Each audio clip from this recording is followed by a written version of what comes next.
Welcome to No Agenda, sponsored by Caesars Entertainment. I'm Sarah Soliman with Soliman Productions. On this episode, we dive right into part 2 of our Experience Design feature. Let's check in with my co-host, Courtney Stanley, for more. Thanks, Sarah. We promised our viewers more on this 3-part series, and joining us again to deliver Experience Design gems is CEO of George P. Johnson, Chris Meyer. Chris, there was so much buzz around hybrid events post-COVID, and it seems like there has always been some mixed feelings around them.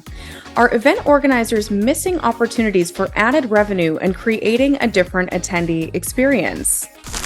It's a good question when you think about kind of post-COVID experience design and the term hybrid, which sometimes is overused, but there seems to be a number of different definitions around hybrid, whether that's with the aggregation of physical and digital, or whether that is hybrid experiences where you're using different types of venues or hybrid agenda design, where some of it's more formal meetings, some of it's more open forums, et cetera, like that. But I think that how it has impacted our thinking relevant to coming out of the pandemic is really in 2 ways. One is continued use of technology. Obviously, there was a big spike of the use of tools like Zoom and others to deliver virtual experiences during the pandemic. So everyone learned about how technically these systems can be implemented.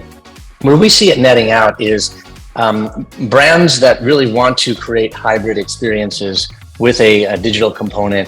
It's becoming more like broadcasting, right? Cinematic broadcast, as opposed to the old days of events where you're thinking about it just, I need to get my content coming from the stage distributed out in the form of a webcast. The brands that are doing it really well and are seeing the value are thinking about the event, the physical event, as the studio.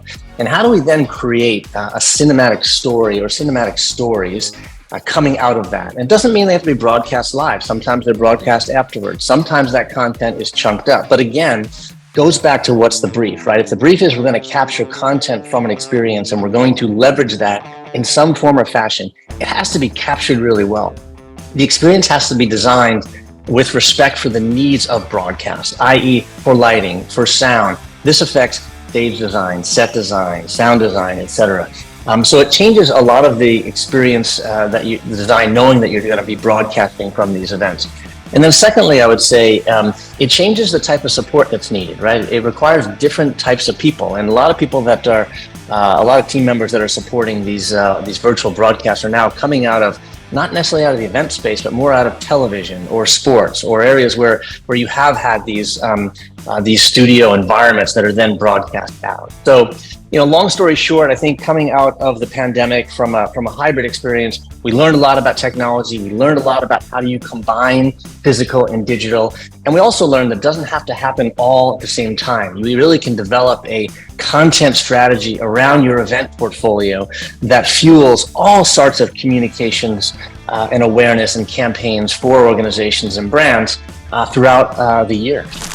Chris, I love the concept of thinking like a broadcaster, and we are certainly seeing more of that from various events, including Dreamforce, which your team does a great job producing for Salesforce. Don't forget, we still have our final Experience Design series with Chris Meyer coming up on the next episode of No Agenda.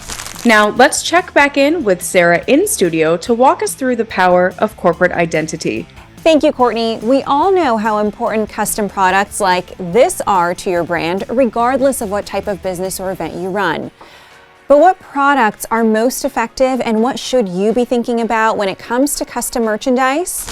So here to answer those questions and more is founder and CEO of Global Promo, Sanjay Srinivasan. Thanks for being here. Thanks for having me. Absolutely. So Sanjay, your team manufactures products for hospitality, events, and beyond out of your facility day in and day out. So you're very familiar with products and custom merch and the importance of what that does for corporate identity. So what product trends have you been seeing as of late? Right now there's a lot of product trends in the market. Drinkware as a whole, with various shapes and sizes, tumblers, mugs, are great trend-oriented products right now. Recommend having colors that are strong and bold, vibrant, because it attracts the eye. As far as products that are very conducive for the market that you want to target or the audience that you want to target, we typically recommend 3 products that can lend itself to 3 markets, 3 environments, if you will. Your home, your auto, and your office. where you spend the most amount of time. So if you have products that are conducive to those markets, that's when the message gets translated and related. Anything related to golf is a great item, whether it be golf tees, golf towels, golf hats, travel bags, etc., are very, very popular, especially in the events world. And a lot of people tend to play golf. And again, utilizing that product to be used over and over and over again, that's highly visible. A lot of the products that we're doing for organizations that are very different, are very unique. We're incorporating a lot of our dry fit, but we're going after brands. And we've had the pleasure of tying up with a lot of the brands, Nike, Ultra, Cutter, Puma, Under Armour, etc., where we get their dry fit shirts and we embroider a custom logo on the shirts in order to provide to our clients. In addition to that, we have a lot of the same OGO-driven backpacks and laptop bags, etc., which are very popular in the meetings and events industry. So it's really about that brand recognition, tying your own brand with a popular brand. That way it makes your merchandise more appealing and also something that your audience wants to wear more of. Absolutely, and we have that option. And for the companies and corporations and organizations that don't want to have an associated brand, like a lot of theme parks, they don't want to be into affiliated brand with their addition with their brand. We have non-branded apparel options, as well as backpacks and etc., where you can only put your brand on there versus theirs. The trend now is going towards eco-friendly items. We have a wide variety of options when it comes to 100% recycled bags. We're also doing recycled shirts and hats and so forth. So the composite material that we're utilizing is recyclable and is more environmentally conscious. And we utilize that in our messaging as well. The luxury that a lot of our partners and our clients have with us is the fact that we do low turnaround time, and we manufacture everything in-house in our facility located here in Orlando. So we've got the competitive advantage, so to say, in producing product locally and getting it turned around quickly. Something else that you guys specialize in is creating campaigns for your clients, and particularly again in the hospitality industry. So when we look at campaigns and when we relate it back to associations, which a lot of our event organizers work for, they're always looking for ways to generate new revenue streams. So can you give us some examples of campaigns that you guys have done and how those have been successful and how they have helped create more revenue? Absolutely. We do what's called a merchandise collection and merchandise platform, where we utilize merchandise as a vehicle to display the organization, the event, the company, etc. So what we do is we've got great partners. We're blessed to say we have partners with the theme parks, Universal and Margaritaville, etc., where we do the shirt that matches the hat, that matches the drinkware item. And we do that in two settings. We do a retail setting as well as a promotional setting. So if anybody wants to develop, again, the brand equity or their message, we utilize merchandise in order to do so. And sometimes the message is creative. It's for a temporary period of time throughout the year. So, I know, for example, if someone's celebrating a 30th anniversary of their association, why should our event organizers look at that as an opportunity to generate more revenue through custom merch? Yeah, there's a couple of different ways. There's a tie-back opportunity where you utilize corporate sponsors. There's a way to, in that messaging, it's very relevant and pertinent to incorporate the centennialized moment, whether it be the year, the event, the date, the day, the organization. And utilizing those to tie back in order to gain corporate sponsorships or better partner with affiliates by developing merchandise related to that specific event is definitely advantageous for both parties. We utilize our merchandise and our diverse selection of merchandise in order to launch a campaign. In other words, one of our partner would come to us and say, we have a set event we're launching for spring break and it's 2023. We want to build a whole collection around that. Our value proposition that we give to our clients is the fact that we help develop whether it be their logos, whether it be they're launching their campaign, whether it be a targeted specific audience. So we work hand in hand and collaborate with them, give them ideas, and so forth. A lot of the ideas are thrown out the window, but we help with that approach in the sense that we really want to partner with our clients and help not only with merchandise, but it's a marketing endeavor. Well, Sanjay, I want to thank you so much for sharing your extensive knowledge with us. Now let's check in with my colleague and No Agenda contributor, Raisa Pascal, for some quick industry updates. Raisa? Thanks, Sarah. It's an honor to be a contributing reporter to No Agenda. Events Express is our 60-second look at some unique event experiences taking place globally. Our inaugural Events Express starts now. Candlelight concerts are putting music in a whole new light. These stunning performances travel worldwide and have drawn over 3 million attendees. From spectacular destinations, unmatched ambiance, and unforgettable talent, there is a music genre for everyone. The best part? Candlelight concerts offer private events for groups of all sizes.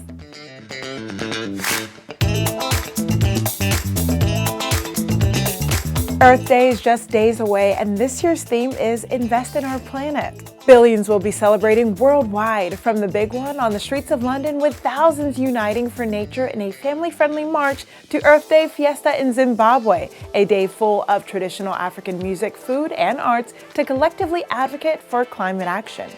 That's this edition of Events Express. We hope this segment helps spark some creative ideas to implement into your next event. Before I send it back to Courtney, here's a quick message from our sponsor, Caesars Entertainment.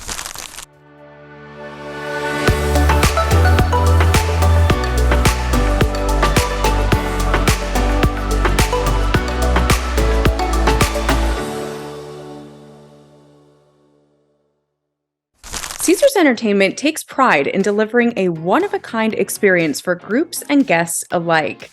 Part of ensuring the success of this mission are what's called Client Experience Managers.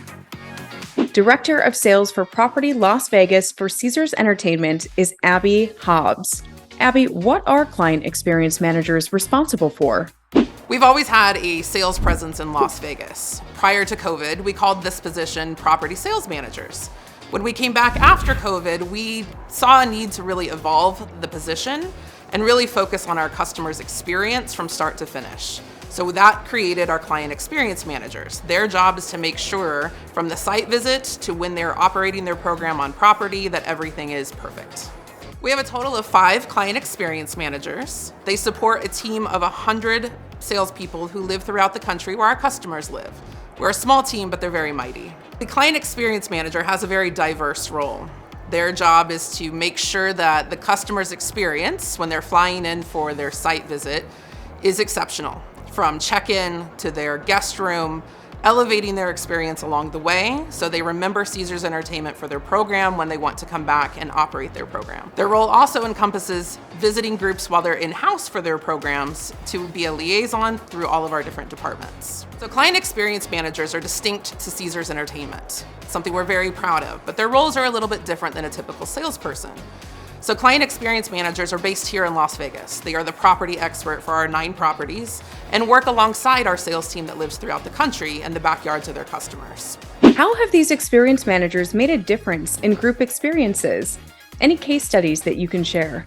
So I've told you a little bit about our Client Experience Managers, but I think it's really important that you meet some of them. So I'd like to introduce Selena Kravetz, my Associate Director of Sales, and 2 of our Client Experience Managers, Timothy Tinsley Freeman and Yalda Ayub.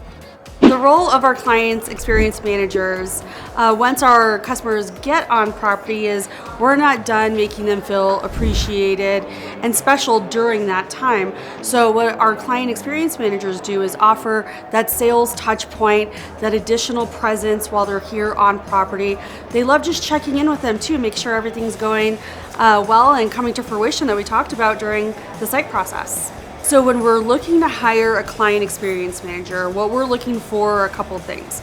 Passion being one of them, because we have such huge responsibilities in our roles that we need them to be passionate about our 9 properties. They also have to be relationship driven, not only for our customers, but for our operators as well. And then the other piece of it is just this team mentality. We have a lot of responsibilities and a hefty goal to get to, and the way that we do that is by all supporting each other and our end markets as well. My typical day is I meet with the clients that are coming in to see our properties. Some may be coming in to see Caesars or Paris or Harrah's or Flamingo. I meet with the clients when they arrive, and we look at meeting space, guest rooms across our empire. Sometimes we dine, sometimes we stop and have a cocktail. But my goal is to make sure that they understand the properties. As a client experience manager, my typical day starts with meeting my client upon their arrival. I take them to all the properties that they want to see. I show guest rooms, meeting space. The client and I really become one. We talk a lot about their business and their goals.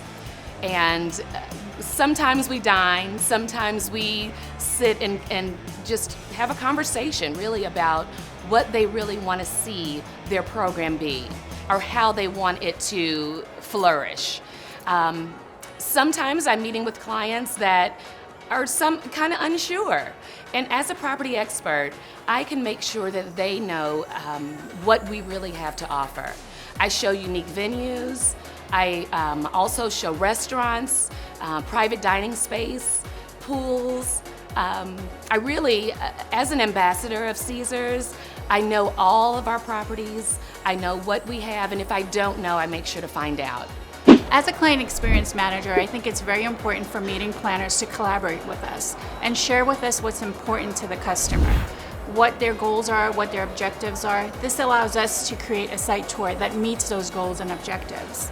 As well, we could create an experience and not just a site tour. Planners can also use us as a consultant here in the city. We are property experts. We could share with you what works best at all 9 of our properties, or we could even share with you where you could find the best steak dinner. Thank you, and kudos to Caesars Entertainment for implementing this thoughtful approach.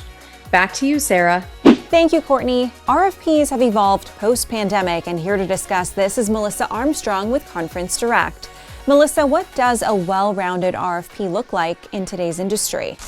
That's a great question. I wish more people would ask this question, actually. I have to say that, we do get a wide range of RFPs. Some of them are 1 page. Some of them are 3 different documents that are 1 to 2 pages. And then we certainly get RFPs that have 67 pages that we have to go through. And sometimes there's more information in that 2-page RFP than there is that 67-page one. I think that what makes a well-rounded RFP to me is one that really gives us as much information as we need, right? I think if we can not have to go back with a list of 30 questions, then I think it's a pretty good RFP. I try to put that into RFPs that I create, or, in speaking to our associates or supporting them in creating RFPs. It's exactly what we do. And I know that we do that with our clients as well. We advise them in how to put together a good RFP. I think that ones that are specific, clearly outline, I think, what their goals are for the RFP, what information they'd like to receive from us is always good. And I think ones that also provide context to us in helping to put it together. And what tips can you provide event planners with to ensure they're drafting these RFPs effectively? In terms of specificity, I think, there are always the key ones, the bits of information we wish we'd have. And I think for that, budget is always, I think, the number one. It's the elephant in the room, right? A lot of times clients, I think, hesitate, or people putting an RFP together, planners, we hesitate to put a number because we don't want to limit ourselves. And at the same time, I think in some way, we want to just see what we can get back, right? But the thing is that when you're sending an RFP to multiple bidders, you want answers back, or at least apples to apples comparisons. And I think to do that, to give a set of framework that somebody can go off of and respond to directly, will get you the clearest kind of apples to apples picture.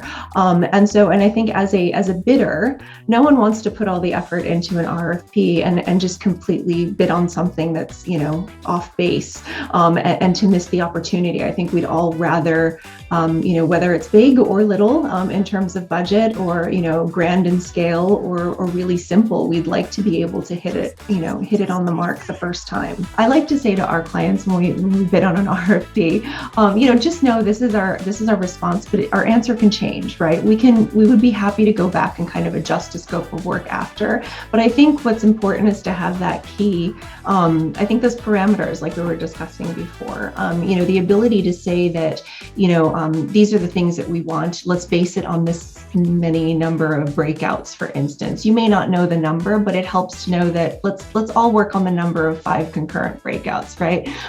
Let's talk about 3 social events. Let's talk about 250 exhibitor booths or 50 exhibitor booths. But I think sometimes creating just that basis of information and creating the specifics from that standpoint will at least allow you to get responses back to an RFP that you can properly assess or adequately assess. I think that when you do keep it more general, you're just inviting a lot to interpretation. And the only problem with that is that when you do get information back, there's no real way of knowing whether or not it's a comparable response. Just like writing a survey, you almost have to think about the information that you want to get back, and then create your questions and create your frameworks based on that. And I think that most of us would find that having a more specific question to get a more specific response is the best way to go. Something else that's important to include, is that historical agenda or that historical information, historical agendas.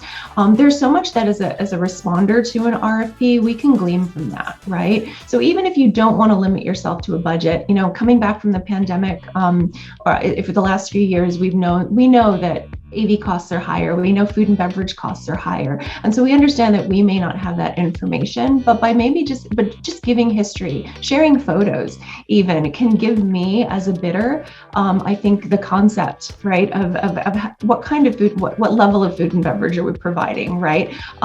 What kind of production value are we dealing with for a general session? And I think that really helps us gauge not just ourselves, but any partners that we may be including in a bid, anything that we're using to respond, can be adjusted accordingly. And in addition to that, I think that, adding visuals is a great way to round out an RFP.